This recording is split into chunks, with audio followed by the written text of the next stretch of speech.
جہاں تک خدا نے کہا، نبی نے کہا، وہاں تک چلو. اور آخر کیا ما انا علیہ اصحابی، خدا، نبی اور اصحاب محمد.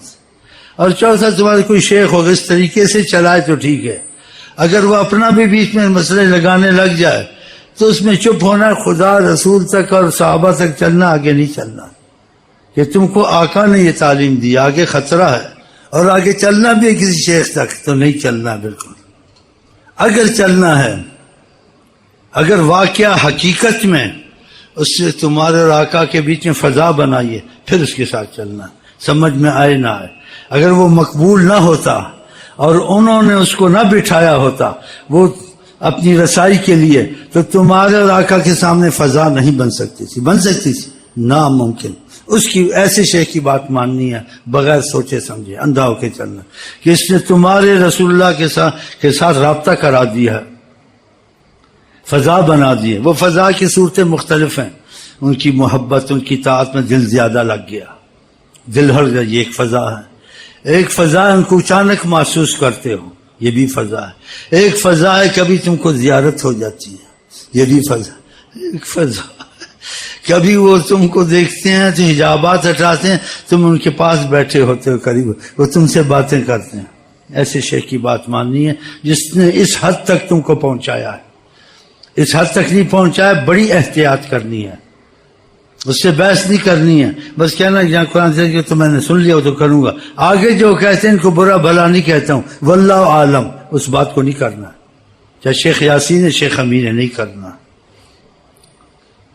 جب تک کہ تم کو ان سے نہ ملائے، یا کوئی فضا تمہارے پاس نہ آئے، یا تمہارا دل قرآن حدیث میں زیادہ لگ گیا اور غلط باتوں اور گناہوں سے نکلنے کی کوشش کرتے. یہ بھی ایک فضا ہے، اس میں بھی گنجائش ہے، تم اس کی بات مانو. کیونکہ اللہ کی رحمت نہ ہو تو ایسی چیزیں کوئی چلا نہیں سکتا. ہم مشائخ کو دیکھتے تھے تو ہم کہتے تھے یہ جیسے کوئی اور چلا کے دکھائے. اگر وہ کہہ دیتے تھے تو اس کا رکنا مشکل تو کام کرنا پڑتا تھا. اگر ذکر دے دیتے تھے تو رحمت زیادہ آتی تھی، اس کو محبت ہوتی تھی، میرے مسائل حل ہوئے ہیں. دوسرے سے نہیں ہوتا، پھر آگے مسئلہ بڑھتا جاتا ہے. تو خدا کرے جو مسئلہ بڑھنے بڑھانے کا وہ یہی ہے کہ جس کے قابل ہم نہیں ہیں، لیکن تقاضۂ کرم کو ہم یہ دیکھتے ہیں کہ تقاضۂ کرم میں بڑی گنجائش ہے. وہ قبول اس کو بھی کرتے ہیں جس کو جہاں قبول نہ کرے. تو پھر کیوں ہم مایوس ہوں؟ اور پھر حیات النبی ہر وقت دیکھتے ہیں، قیامت تک دیکھتے ہیں. یہ حدیثوں سے ہے، میری مذہب کی بات نہیں ہے. میں مذہب بریلی دیوبندی والا نہیں ہوں، خدا کی قسم. وہ بات آپ کو نہیں بتائی. اگر ایک آدمی کے دل میں یہ آ جائے خدا رسول کی بات نہیں چھوڑوں گا چاہے میری گردن چلی جائے، باقی مذہب والے جو کہتے ہیں ان کا انکار نہیں ہے، لیکن اس پہ میں نہیں چلوں گا، مجھے وسوسے آتے ہیں، کوئی کہتا ہے ایسے کر لیں.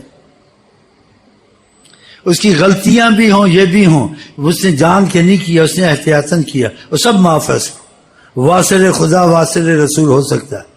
اس معاملے میں جاہل واصل خدا واصل سے کہ نبی کریم کی عظمت کو سامنے رکھا انہوں نے، اور جو وہ چاہتے تھے وہ کرنے کی کوشش کی.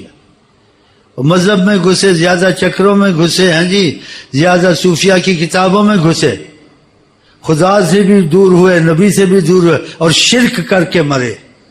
کیونکہ مفہوم کو نہیں سمجھے نا، مفہوم کا مطلب غلط لیا، اور لوگوں کو اسلام میں یہ روحانیت نہیں ہے، روحانیت سکھائی بغیر کسی عذر کے، بغیر کسی سخت ضرورت کے. شریعت میں نہیں ہے. ان کو ادھر ادھر نکالا، ان کو جیسے خلوت میں رکھ دیا. یہ چیزیں نہیں ہیں شریعت میں، نہ طریقت میں نہ حقیقت میں. ہاں جی. اگر آپ نے ایک چیز دل میں بٹھا لی، کوئی بھی ہو، جس چیز سے خدا رسول راضی وہ کام میں کروں گا، شریعت علی حقیقت معرفت سب اس میں ہے. اگر فیض آپ پہ کھل گیا نا، جنہوں نے لکھا ہے لیکن ایسی طاقت نہیں کہ دل نہیں دیا حضرت محمد مصطفیٰ کو، آپ نے دل دے دیا. آپ خدا کی قسم ان سے زیادہ جانیں گے شریعت کو، طریقت کو، حقیقت کو، معرفت کو. جو اس میں پہلے پڑھیں گے آپ پر ایک بوجھ ہوگا ذہن پر. یہ صوفیہ سے کہتے ہیں، فنا فی اللہ کہتے ہیں، نفس امارہ کہتے ہیں، ملہمہ کہتے ہیں، مطمئنہ کہتے ہیں، یہ نقش بندی کہتے ہیں، یہ لطائف ہوتے ہیں. آپ کو کوئی ضرورت نہیں تو آپ کو مایوسی چاہیے، سب مجھے پتہ نہیں چلتا، میں تو نہیں چل سکتا. کوئی ضرورت نہیں ہے. یہ جو کچھ ہے جس حد تک صحیح ہے یا کوئی خیالی چیزیں ہیں آپ ان میں نہ پڑیں. آپ کو قرآن اور حضرت محمد مصطفیٰ کافی ہیں. اگر آپ پر فیض کھل گیا یہ سب چیزیں آپ سمجھ جائیں گے، اور اس میں آپ خود بولیں گے کہ آپ کی روحانیت میں حضرت محمد مصطفیٰ بڑی زبردست طاقت ہے. حضرت مصطفیٰ ظاہر اور باطن دونوں میں. اس لیے دیکھتے نہیں کہ ان پڑھ لوگ اولیاء عالموں کو جاننا پڑا اثر سے، اور بات چیزوں نے بتایا اس کا مطلب یہ نہیں ہے یہ ہے، پھر کشف کر کے دکھائیں ان اولیاء نے، ان پڑھوں نے چپ ہو گئے، ماننا پڑا.